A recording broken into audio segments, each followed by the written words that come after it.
doublé dans un an. Voilà. Tout ça, c'est quelque chose. Alors, vous avez tourné avec...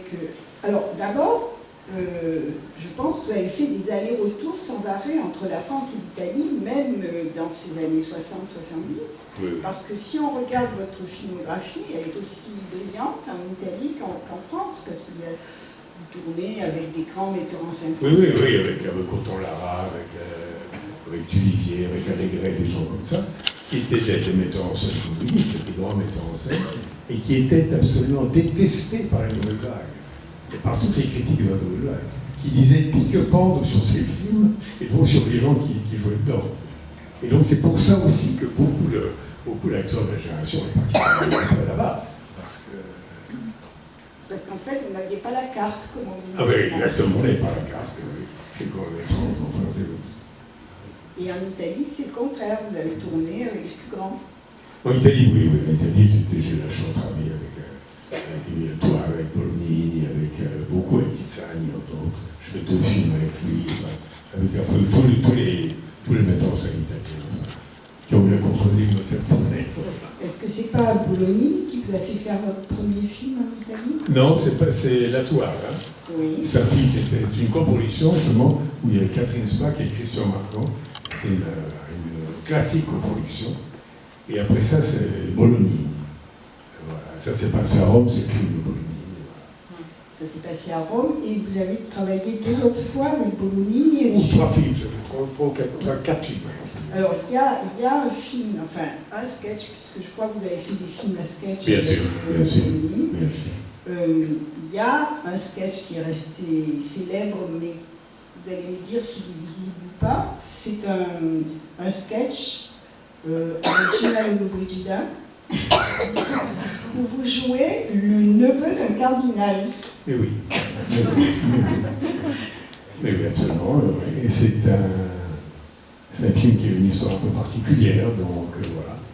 Oui, c'est ça, c'est l'histoire d'un cardinal qui venait au Vatican et qui avait un neveu un peu abruti, enfin, ce que je faisais admirablement bien, et dont mais bien sa personne. Mais la propriétaire de l'hôtel où on habitait, qui était Gina, était très intéressée par ce jeune homme, voilà. Mais lui ne voyait rien, ne comprenait rien, tout ça. Enfin bref, suffit qu'à un certain moment, si vous voulez, et s'est dénudé un peu, qui n'était pas le cas, elle avait une chose comme ça. Et voilà. Et donc il y a eu un problème de censure? Oui, non, parce qu'à l'époque, en Italie, les gens, s'ils étaient choqués par un livre, par un film, avaient le droit de dénoncer. Et nous, on a été dénoncés. Donc, on s'est retrouvés avec Gina, Mauro Bolognini, moi, le producteur, mais pas celui qui jouait le rôle du cardinal. Et on s'est retrouvés devant les juges. Alors, voilà, le tribunal de Rome, qui est un monument gigantesque, et derrière, il y a une place où il y avait les cinémas. Et alors, on est tous allés voir le film. Et voilà, rien. Et puis on est allé, voilà, on a un avocat qui a plaidé notre cause, qui était un monsieur très très connu, très célèbre et tout. Et on l'a perdu, on a été condamné à 3 mois de prison, avec sursis, oui. Et lui, après cette brillante carrière, a changé, il est devenu président de la République en Italie. Donc il n'a plus jamais envoyé personne en prison. C'était qui? J'ai oublié son nom, mais c'est... Pas Napolitano? Non. 165 ou une chose comme ça. Non. Voilà.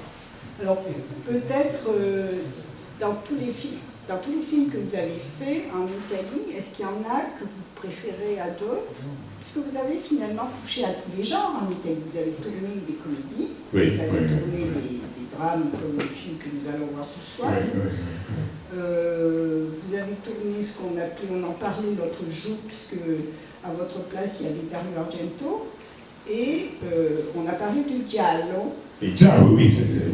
Il y avait un metteur en scène qui s'appelait Lucio Fulci, qui a fait beaucoup de. Enfin, qui a fait 30 films Giallo, qui ont été. Bon, voilà, il y a certains films, ils ont très bien marché. Très bien marché.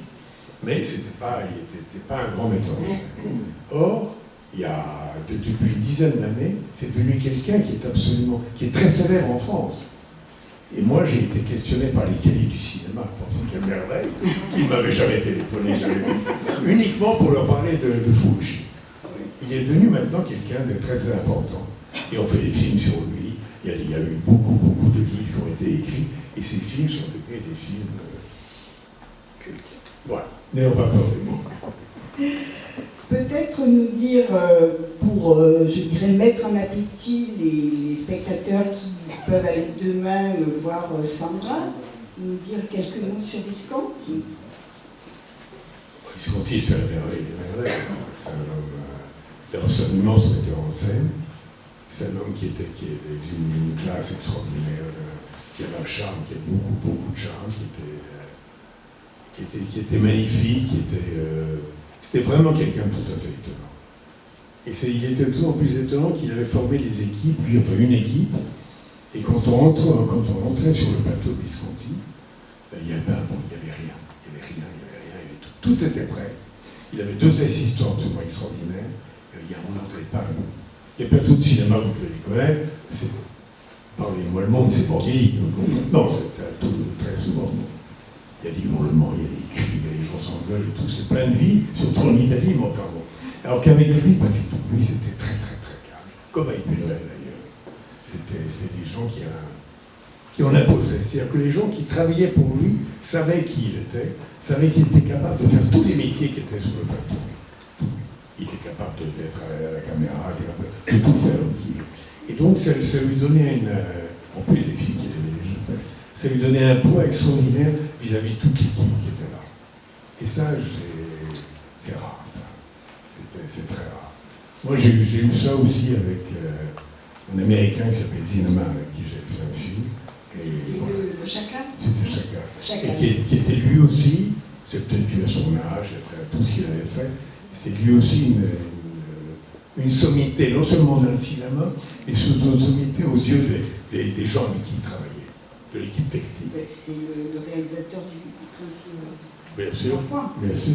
Voilà. Donc, effectivement, quand il arrive sur un plateau, il a l'aura de ces grands films. Oui, absolument. Et ça, c'est très rare au cinéma, c'est très rare. Parce que, d'abord, pour avoir un certain âge, je veux dire, un jeune metteur en scène n'est pas du tout comme ça. Parce il t'attend, il hésite, et c'est normal. Mais et travailler avec eux, c'est ça, c'est tout à fait extraordinaire. Ce silence était étonnant. Et puis quand tout était prêt, tout. Comme les Américains autrefois, comme les grands Américains autrefois, quand toutes les assistants avaient tout préparé, ils appelaient les comédiens qui venaient, et Lucchino ont commencé à ce moment-là à nous faire travailler. Et là, c'était bon. On m'avait dit qu'il était terrible, qu'il était terrible avec les acteurs. Nous, avec Claudia, on a passé 2 mois et demi pour faire ce film. Il a toujours été absolument parfait, très charmant, très évident. Dirigeant, pas tellement, pas beaucoup, mais il faisait des choses étonnantes. Je me rappelle que le premier jour du tournage du film, et après j'arrête de parler parce que c'est... Non. Le premier jour du tournage de Ballester, il avait voulu que je sois sur le plateau. Bon, on ne peut pas refuser, je lui ai dit. Alors c'était quand même un peu, voilà, c'était un peu, pour moi un peu l'angoisse, parce qu'il fallait regarder tout ça. Et Claudia avait une scène qui était très brève. Elle était assise, et on frappait à la porte, elle se levait, elle ouvrait la porte, on lui donnait un télégramme. Et en revenant de la porte à son siège, elle devait marcher et lire ce télégramme. Bon, ça paraît... Et elle le fait. Bon, elle ouvre la porte, elle fait ça, elle le fait une première fois, une deuxième fois, et Lucchino lui disait non, Claudia, non, en fait, pense à ce que tu as dans le télégramme.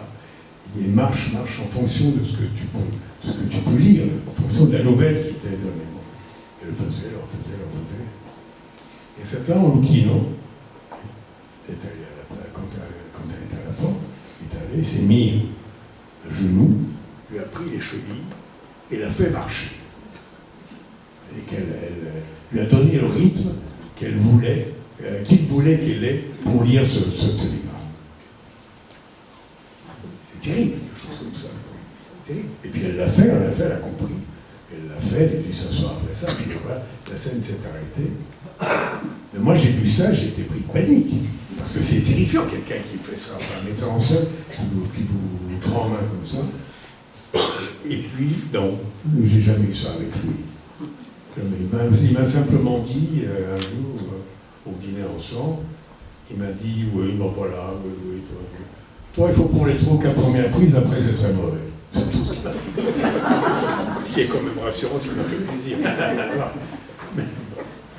Et sinon, il